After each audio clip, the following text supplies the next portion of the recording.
Okay, second graders. Now that you've seen the video, do you have a question with the video? What were they looking for? Muscles. Very good. They were looking for mussels. What are muscles? We're going to experience what it's like to go fishing under the sea and look for mussels. I'm going to read you a story about a girl, and that's what she does. That's how she gets food in the wintertime. Way up in the Arctic, they don't have a hornbacher. So when the days are short and they want to get some food to eat, they do exactly what the video showed you. So I'm going to show you a story about a girl that does that. Are you ready? What's that? Okay. All right. Let me know if you can't see. Here's a little girl. She lives in a cabin in the Arctic Circle, just like we saw.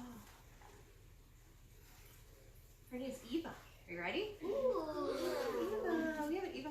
Eva got ready. Standing in their small, warm kitchen, Eva looked at her mother and smiled. Shall we go now? I think we'd better.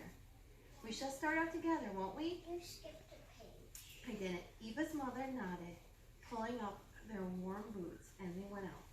So this is Eva, and here's her mom. You ready? Here we go.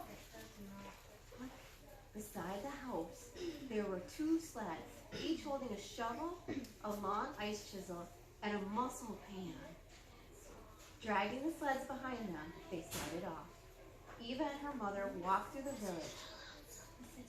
Snow lay white as far as the eye could see. Snow, but not a single tree. Do you see any trees? No trees. Oh, maybe no. Those are bushes. Oh, like little bushes. Not trees, though. Just icy. The village was off by itself. There were no highways, but snowmobile tracks led away and disappeared into the distance. That's how they're going to get to the edge of the sea. They're going to travel by snowmobile. Ready? Down by the shore, they met some friends and stopped for a quick greeting. They had come at the right time. The tide was out. Remember the videos we saw the water go out before they entered in? Yeah, the tide was out, pulling the seawater away, so there would be room for them to climb under the thick ice and water about on the seabed floor. Eva and her mother walked carefully over the bumps and ridges of the frozen sea. Soon they found a spot where the ice was cracked and broken. Elena. This is the right place, Eva said. After shoveling away a pile of snow, she reached for the ice chisel. She worked it under the ice hump, and heaving or pushing with her mother's help, Kimberly. made a hole. See the hole? Yeah. She's going to enter in that hole all by herself. Eva peered down into the bed, into the hole, and felt the dampness of the air below. She breathed deep to catch the sea salt smell. Good luck, Eva's mother said. Eva grinned. Good luck yourself. Her eyes lit up with excitement, and she threw her mussel pan into the hole. Then she lowered herself slowly into the darkness, feeling with her feet until they touched a rock, and she could let go of the ice above. So she has lowered herself into the hole. And it's dark, and it's icy, and it's crackling because of the ice, and it smells like sea salt. It smells kind of like the beach. In a minute, she was standing on the seabed. Above her in the ice hole, the wind whistled. Eva struck a match and lit a candle. The gold, bright flame shone and glistened onto the wet stones and pools at her feet. Can you see? I can't see. See that? Whoa.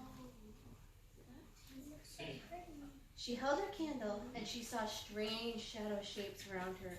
The shadows formed a wolf, a bear, a seal, a sea monster. Eva watched them. Then she remembered, I'd better get to work. She's got work to do, right? She needs to get some mussels so they can eat dinner. Lighting 3 more candles, she carefully wedged them between the stones so she could see to collect mussels. Sit down. Using her knife as a lever, she tugged and pried and scraped to pull the mussels off the rocks. She was in luck. There were strings of blue-black mussel shells, whichever way she turned. See, these are the mussels in her pan. And see, these are the strings of mussels. And see, you can see a crab and her candles lighting the way. It's a crab. Real mussels. Alone for the first time, Eva was so happy she started singing. Her song echoed around, so she sang louder. She hummed far back in her throat to make the echoes rumble. She lifted up long strings of muscles and let them clatter into her pan, because she was all alone under that sea, wasn't she? Soon her mussel pan was full, so she had time to explore. Look, she found a pool of water left. When the tide pulled out, it left like a big puddle, right? She found a rock pool that was deep and clear. Small shrimps in the water darted and skittered in the light from her candle. She stopped to watch them. Reaching under a ledge, she touched a pinky purple crab. The fronds of an anemone on the ledge tickled her wrist. Let's see if I can find this. Did you see the crab? I don't see the crab in the pictures. Oh, it's right next to her. Yeah. And the rocks and the water left. You guys see that over here? We're going to find these creatures when we explore under the sea in a minute. We're going to look for crabs and shrimp. Okay, ready? Beyond the rock pool, seaweed was piled in thick, wet, shiny heaps and masses. Eva scrambled over the seaweed, up and onto the rock mound, stretching her arms wide, tilting her head back. She laughed and imagined the shifting, waiting, lifting swirl of seaweed when the tide comes in. Remember, the tide's going to come back. She needs to get out, right? It's dangerous down there. The tide! Eva listened. The lap of the waves sounded louder and nearer. Whoosh and roar and whoosh again. The tide's coming in. Eva dropped off the rock, stumbled, and her candle dropped and sputtered out. She had gone too far. The candles she had sat down between the stones had burned to nothing. There was darkness all around. Help me, she called, but her voice was swallowed. Someone come quickly. Eva closed her eyes. Her hands went to her face. She could not bear to look. Oh no. Eva. She felt in her pockets. She knew she had more candles there, but she could not seem to find them. The tide was roaring louder, and the ice shrieked and squeaked with its movement. Eva's hand groped deeper. She took a candle out at last and her box of matches, but her fingers were shaking and clumsy. For a long time, forever movement, she could not strike the match to light the candle. The flame seemed pale and weak. Eva walked slowly, fearfully, peering through the shadows, looking for her mussel pan. Oh, what's above her? What does she see? Oh, the light coming in from the hole. Thank goodness. At last she found it and ran stumbling to the ice hole. Then looking up, Eva saw the moon in the sky. It was high and round and big. Its light cast a circle through the hole onto the seabed at her feet. She stood in the moonlight. Her parka glowed. Blowing on her candle, she slowly began to smile. By the time her mother came, she was dancing. She was skipping and leaping in and out of the moonlight.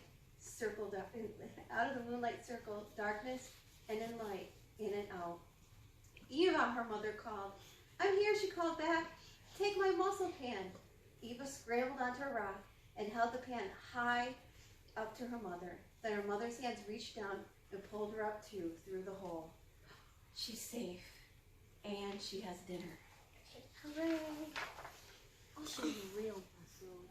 Squeezing her mother's hand, Eva saw the moon shining on the snow and the ice. See how frigid it is and cold? Never, no trees, nothing's growing. If it was my first time doing that, I wouldn't be like exploring. After I got my muscles, I would just be like, okay, I'm out of here. Yeah. Okay, let me finish. That, ready for this? That was my friends. That was my very last verse for walking alone on the bottom of the sea. Eva said. So she decided after this, she didn't want to go in by herself anymore. I think she's going to bring her mom a few more times. What do you think? Yeah? Okay. So, very last first time. That's right. It's called the very last first time. We kind of skipped through that, didn't we? Okay. Friends, listen. Eva, E-V-A. Do you know anyone spelled by that? I know. It's a great book, isn't it? Okay, so friends, we set up a couple things for you to do. Okay. Some friends can go in the teepee, and we have animals you can put on the map. Some friends can come here and do the puzzle, okay? And some friends, I have a grid of the story, and you can put them in order of things that happen with the dry erase marker. Would that be fun? Yeah, great. Okay, while we're under the sea, we're gonna look for some of these creatures, okay? And when everything's done, you can go sit at your desk or come back here, and we'll talk about what you saw and what you heard. When you go through, look for things, but also listen.